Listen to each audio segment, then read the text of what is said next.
Welcome to Rewatch and Rank. On this channel, we rewatch older TV shows, provide a summary and opinion of the episode before ranking each episode against each other. Today's episode is Bleach Agent of the Shinigami Arc, Episode 4, Cursed Parakeet. The episode in a nutshell is just a brief summary of exactly what's going to be happening within this episode. Sato picks up a cursed parakeet that is possessed by a child's soul who is being hunted by a hollow, trying to protect him while Ichigo and Rukia hunt for the hollow as Karen dreams of Yuichi's memories. Now we'll go into a more detailed summary, giving our opinions as we go. So we then get a little bit of a pan around an construction site at night, and Sato and his friends sit around a caged parakeet.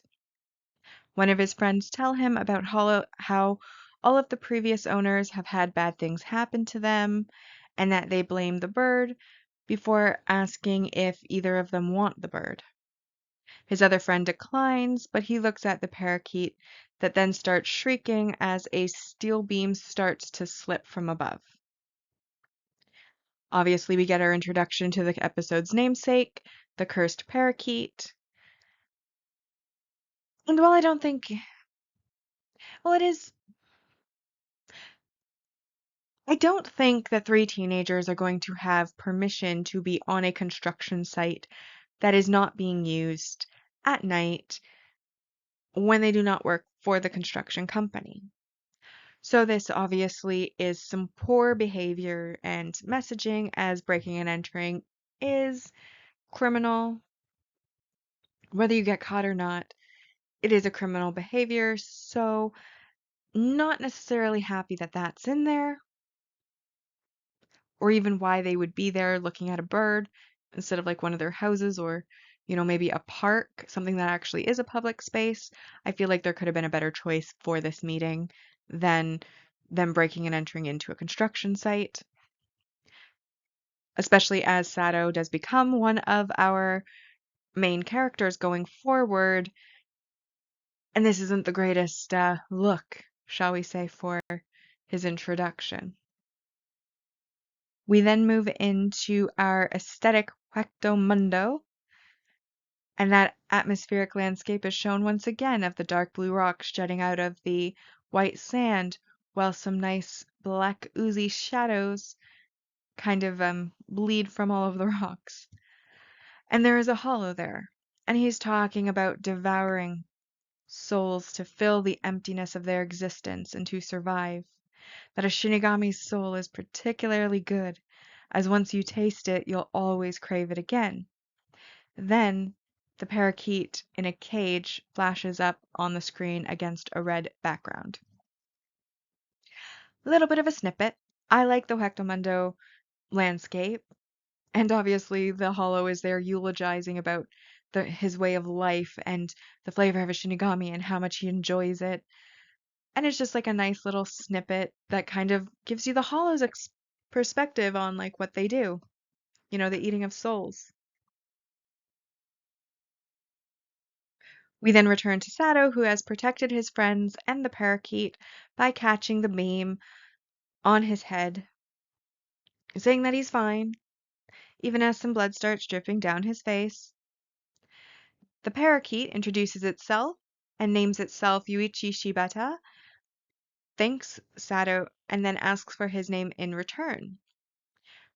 Which of course makes the friends freak out that it really is cursed because it's talking in like reasonably complete sentences. But Sato then does indulge the bird and introduces himself as well. Now, one thing I want to point out is that the parakeet's voice is so adorable, and it definitely has manners.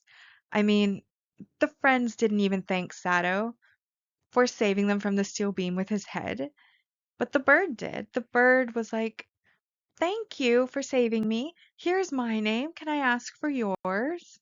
He's got manners. We now have Ichigo, who is commenting how his injuries have healed overnight, as Rukia brags that she was the first in her keto class, so it was easy for her. Ichigo, of course, latches onto the information that Shinigami go to school, but she brushes it off like it's obvious before asking how to drink from a juice box. Ichigo tells her to just poke a straw in it and drink, and then she stares at the box intently. Then Mizuru interrupts, commenting on how they're yet together yet again, and Ichigo asks if they look like they're friends. This confused Mizuru, and he warns if they aren't friends, he should be careful about what people will think, but Ichigo doesn't care about other people's thoughts. Mizuru then introduces himself to Rukia, and Ichigo warns her about him being a flirt, but he says he only likes older women, and Ichigo says that's why he told her to be careful. Obviously, in the first episode, Rukia informed us that she's lived 10 times as long as Ichigo, so she's an older woman even though she doesn't look it. But then Ichigo happens to notice that she's still struggling with the juice box and says, maybe not. Ichigo's other friend Keiko then comes onto the rooftop and also beelines for Rukia, and he does openly flirt with her, saying that he'll help her with anything. So she goes to hand him the juice box so that he can help her with that when Sato happens to appear, and he has bandages and the parakeet in its cage with him. Ichigo comments on his injuries, and he casually says that the steel beam fell on his head yesterday and his hand had a collision with a motorcycle, and that he was late because he had to carry the driver to the hospital while he himself remained quite fine. Ichigo says it's no wonder he was late, wondering what he's made out of, obviously, before noticing the parakeet. Yuichi again shows his manners and introduces himself to everybody, asking for their names in turn. And both Rukia and Ichigo sense something about the bird, something spiritual about the bird. Ichigo asks Sato where he got it, and he replies that it was given to him the day before. When the others get distracted by feeding the bird little pieces of bread, Rukia tells Ichigo not to worry, as it's just a lonely spirit in the bird, not an evil one, suggesting that they want to perform Kanso on it, hopefully that night. Ichigo comments on another sleepless night, but Rukia is more impressed by him sensing than caring about this, and then sensing the spirit and then actually caring about it, wondering if he's finally getting what it means to be a Shinigami. Ichigo then takes the juice box from her and puts the straw in it for her before telling her about when he met Sato. So, this juice box, I've mentioned it several times. It's kind of the comedic element to this entire part of the episode. Rukia. So I think it's to highlight the fact that Shinigami aren't really up to the modern world. We obviously had the other episode where she was learning contemporary language, which was actually not contemporary, but actually kind of medieval almost. I don't know what the era would be in there, but like historical language, not contemporary. We'll just put it that way. But here's the thing. Even like a very young child, perhaps even a toddler, can figure out a juice box from the kind of self-explanatory nature of juice boxes. Most have like a little bit of a diagram. You've got the straw attached to the outside. You then take the straw and there's a little foil thing you stab with it. Like, it's not really that complicated. So then they're using a juice box to highlight how she's not up with the modern world, and they're like having her struggle with it. And then he even tells her, just put the straw in it. And she still struggles with it. And then she tries to hand it over to the friend Keigo before he then gets distracted. And then she's still struggling with it way at the end. And eventually Ichigo has to do it for her because she can't figure out how to put a straw into a juice box. It's ridiculous, but also really funny. And there, of course, is the kind of slice of life moment that helps the plot along, where, it's just a bunch of friends on the rooftop having lunch, and that's where we meet the parakeet. And it comes into contact with Rukia and Ichigo so that they're able to sense that it's more than it seems, so that the plot then can continue beyond that. We then get a flashback to when Ichigo first met Sato.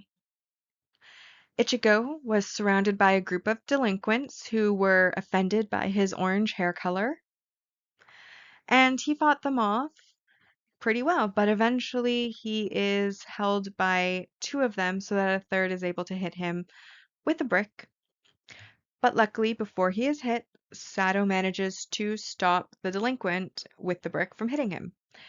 Sato then becomes the new target, but because he is so much tougher than other people, he just kind of stands there and lets them attack him because their attacks are ineffective. We then return to the present where Ichigo explains how even when attacked, Sato doesn't fight back, and Rukia calls Sato an odd one before commenting that the juice is good.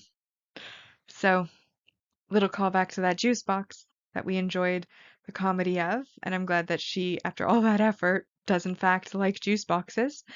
And then, of course, we get some character development on Sato, saying basically how he met Ichigo and what their connection and how their friendship started. We next have Ichigo arriving home, where Karen and Yuzu are leaving with supplies in a hurry while dressed as nurses. When he asks Yuzu, she tells him that there was an accident at an intersection nearby, and then he finds Ishin on the phone with a hospital nearby who is refusing to admit patients who need more help than he can provide at the clinic. Ichigo asks him once he hangs up the phone angrily if there's anything that he can help with, but is told to pick a corner and stay out of the way, which then leads to him sitting depressed and mopey in the hallway until Yuzu and Karen bring in Sato and Ishin calls for Ichigo's help to move him into the clinic as he's requiring some support. Ichigo arrives surprised to see Sato, and Karen looks at the parakeet in his hand in horror, and we kind of see again the cage on the red black background. The wound on Sato's back looks like a claw print, and Ishin wonders what could have hit him as he treats the wound. Sato then gets up, saying that he's fine now, and puts his shirt back on so that he can leave. Ishin tells him there's no way he's fine after losing so much blood, and in order to prove Ishin right, Sato then faints, and Ishin orders Yuzu and Karen to get a bed ready for him so that they can move him onto it. Now, as we established in episode 1, Karen is second only to Ichigo as far as the known powers within their family, and so obviously it looks like she is also sensing something about the parakeet. And obviously, because she has more than Yuzu, Yuzu is not sensing anything. Also, I'm not sure why Sato wanted to leave right away. Like, I feel like if you were going to trust anyone, it would be your friend's family's clinic. Like, he and Ichigo are friends. I don't think anybody there is going to be harming him. And even if you don't want to be a bother or something, it's like it's your friend's house. I'm sure they'd be happy to take care of you. So I'm a little bit confused about why he's wanting to leave. That may be clarified later on in the episode, but for right now, it is a question. We then find Ichigo and Rukia in his room discussing that they sensed a hollow from Sato's wound. In his bed at the clinic, Sato is also still awake and watching Yuichi in the cage. And then in her room, Karen also lies awake, and she is tossing and turning with a look of pain/fear on her face. In the morning, Yuzu's making breakfast when Ichigo asks her to, like, when Ichigo asks about Karen, and Yuzu then tells him that Karen didn't want breakfast as she wasn't feeling well. It then shows Karen in bed, curled in on herself, again looking like she's in pain or fear, holding her stomach, looking ill. Then Ishin comes into the kitchen, panicked that Sato has escaped from his room, and we then see the empty room with the window open and the curtains aflutter. Ichigo searches for Sato when Rukia catches up to him and tells him that according to Soul Society, there are no hollows around, but explains that hollows are able to hide between this world and Soul Society, i.e. in Puecto Mundo, and that they won't be able to sense the hollow until it comes back into this world. So Earth, land of the living. Ichigo comments on Rukia's bad drawings as she was demonstrating with really bad drawings while giving her explanation. And then he gets hit, of course, before he then wonders how they'll find Sato and then remembers that the parakeet has a lost soul in it. And so he then says, well, we'll just need to follow that soul, which Ruki, of course, says is impossible, but Ichigo tries anyways, and then he starts glowing blue, and he is surrounded by little particles and sparkles of blue, which of course shocks Rukia as the sensation is unfamiliar to her, and she had thought that it would be impossible. Obviously, these are some short little snippet scenes with a little bit of exposition sprinkled in to kind of get us up to the current status of what is happening in the episode. And we're also revealing yet more of Ichigo's unique skills brought about by his stronger spiritual power. We then catch up with Sato, who is wandering through an industrial building while carrying the cage. Once again, it looks like an abandoned building, a place that you maybe should not be. This does make us question Sato's home life and why he is wandering through abandoned places that he probably shouldn't be essentially breaking and entering, which again is a crime and he should not be doing. But once we get into this building, Yuichi tells Sato that he's nice and confesses that the people who own him have bad things happen, and so encourages him to forget about him and abandon him in his most adorable voice. But Sato says he can't do that, obviously. Karen, meanwhile, is having some kind of reaction to the parakeet, and she struggles to get up because she has to tell Ichigo something about the parakeet and is so impacted by it that she is struggling to even walk. Back with Rukia and Ichigo, the particles around him change to become lots of like white ribbons floating through the air, and he finds Yuichi's ribbon before running off while Rukia ruminates on the white strands being called spirit ribbons, which are visible rays of spirit energy only able to be seen by high-level soul reapers. She is then shocked at the progress that Ichigo has made as a Shinigami in such a short period of time. I mean, obviously, it's been a few days and he already has a high-level soul reaper's skill.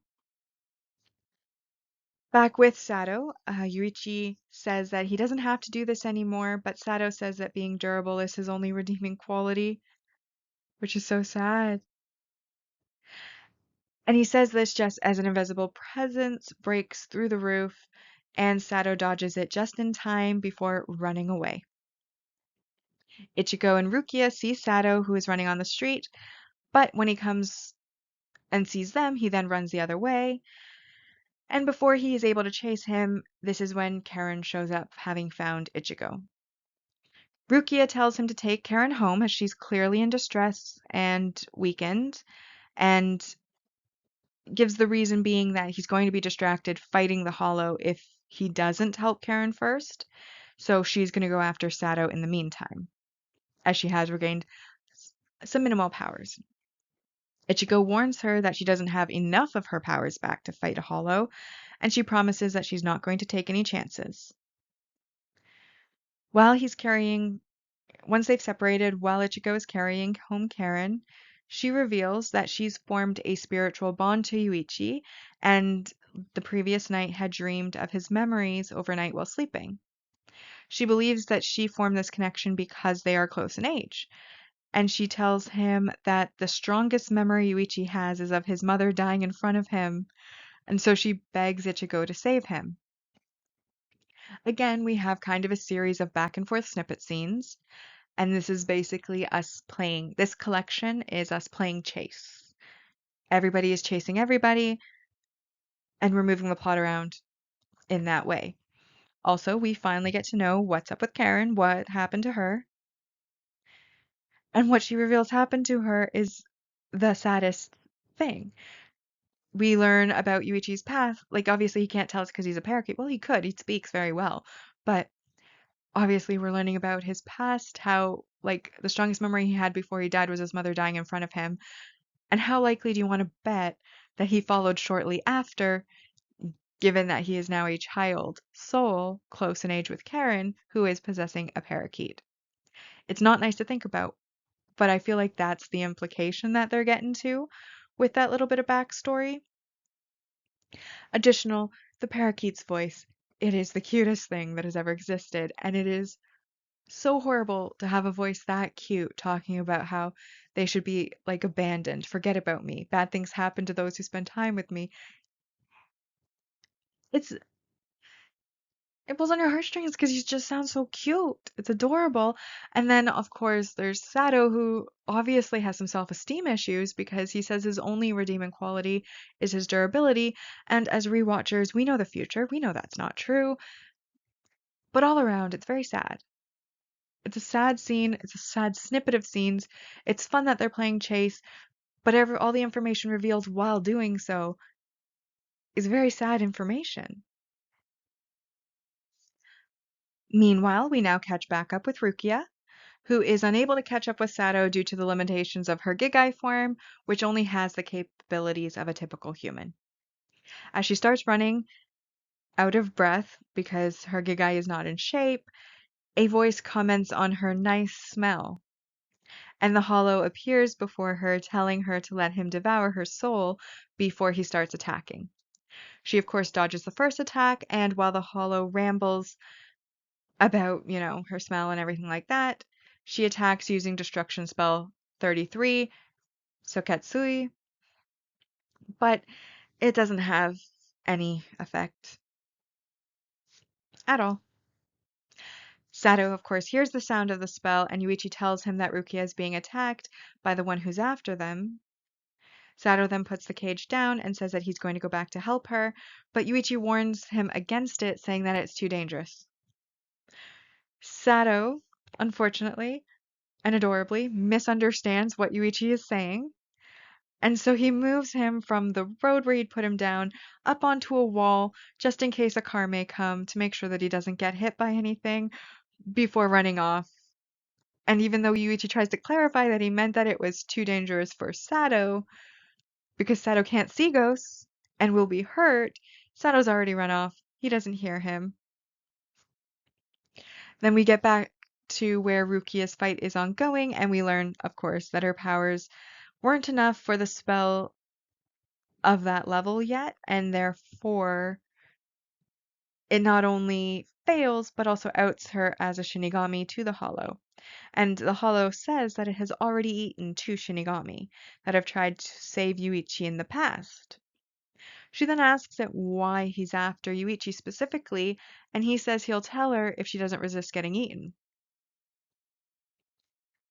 We, of course, get left on that cliffhanger and head back to where Karen is still being held by Ichiko, and she tells him to tell Yuichi if he moves on, he can see his mom, and to make sure that he isn't going to be lonely anymore, having, of course, experienced his loneliness through their connection. So obviously, this is a departure from Karen's sassiness that we fell in love with in part one, episode one, sorry. And I'm not sure, like, I understand the emotional impact, and because it is an anime, they want to, like, physically show that, and that's why she's limping around and weak. I just don't know how realistic that is. Like, it's a very sad backstory, and obviously she had to tell Ichigo. I'm just not sure why she's having so much trouble walking and having these physical symptoms of, like, the sweats and the shakes, etc. But that's a minor thing. We can overlook that. Sato leaving the poor boy in a cage on the wall when he isn't even capable of seeing the enemy he's fighting. Okay, it's really sweet. It's really sweet that he wants to keep the bird safe. It's really sweet that he takes him from the ground and puts him up on the wall. It's really sweet that the bird was actually trying to warn Sato because he likes Sato and then that it's dangerous for him. But here's the thing.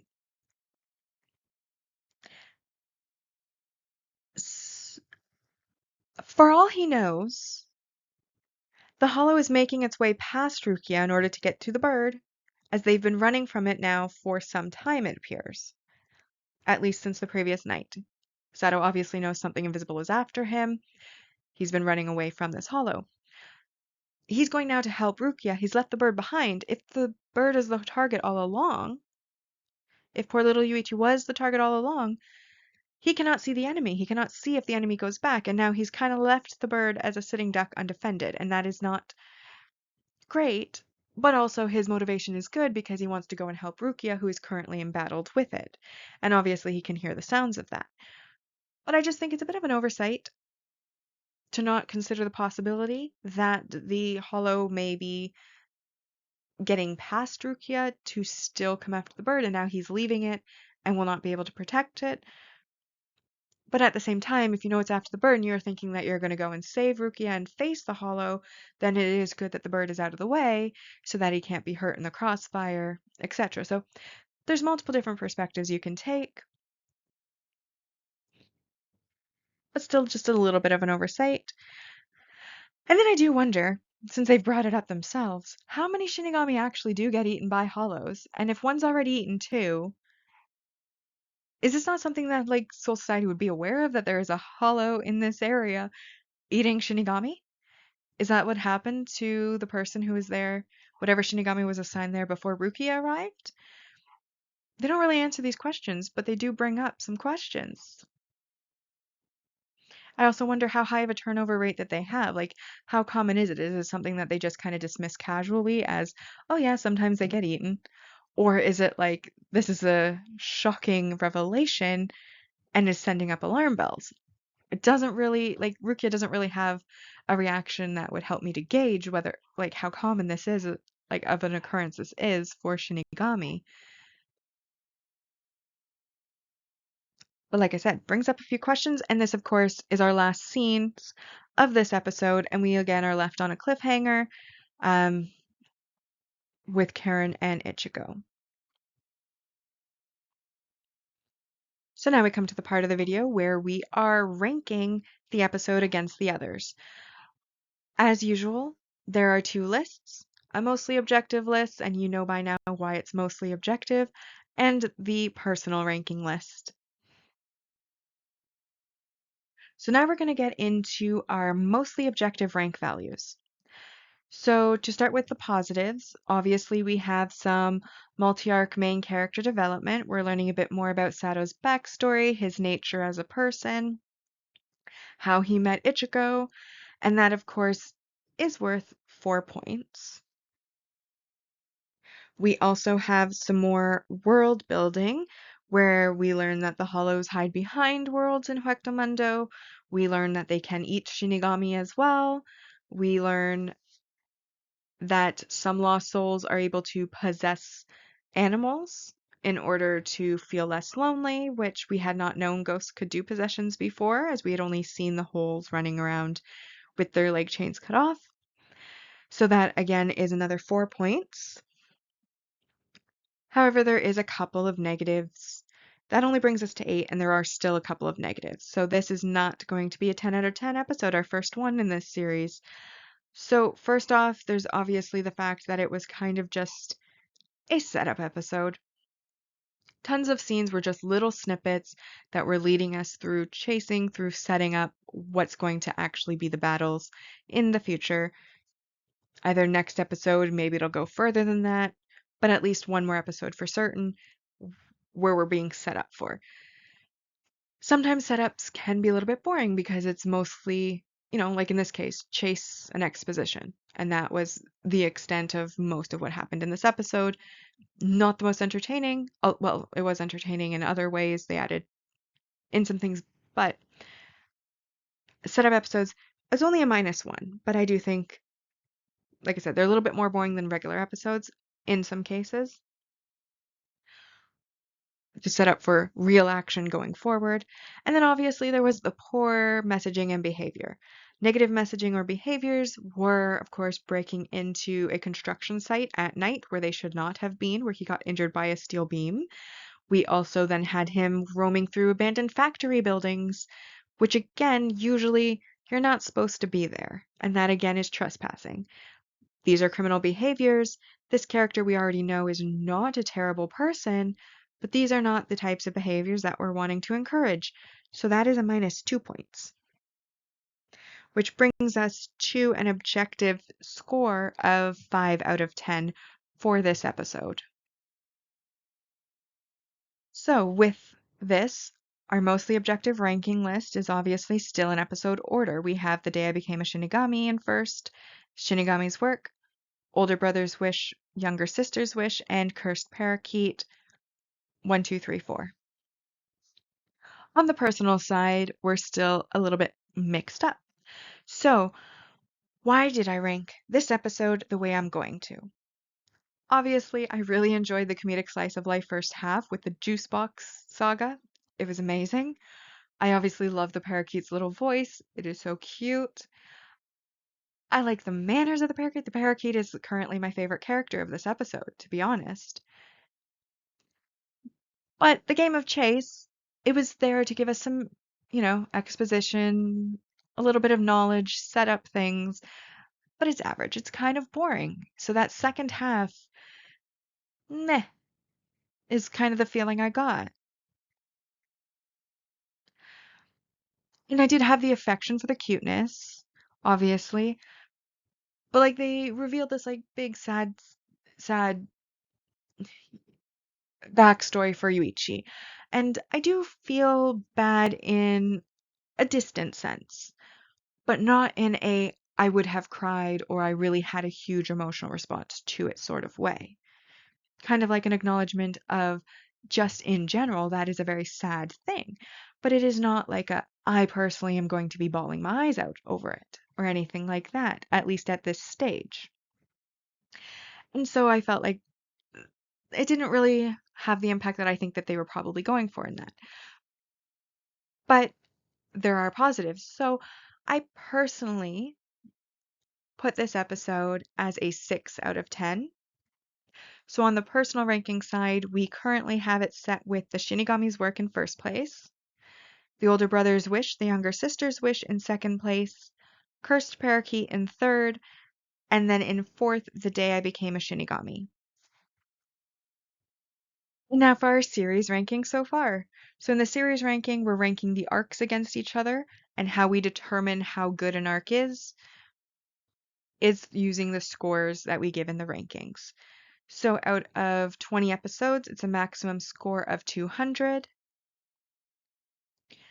And we currently have we've added 5 for the objective, and that is 35 out of 200.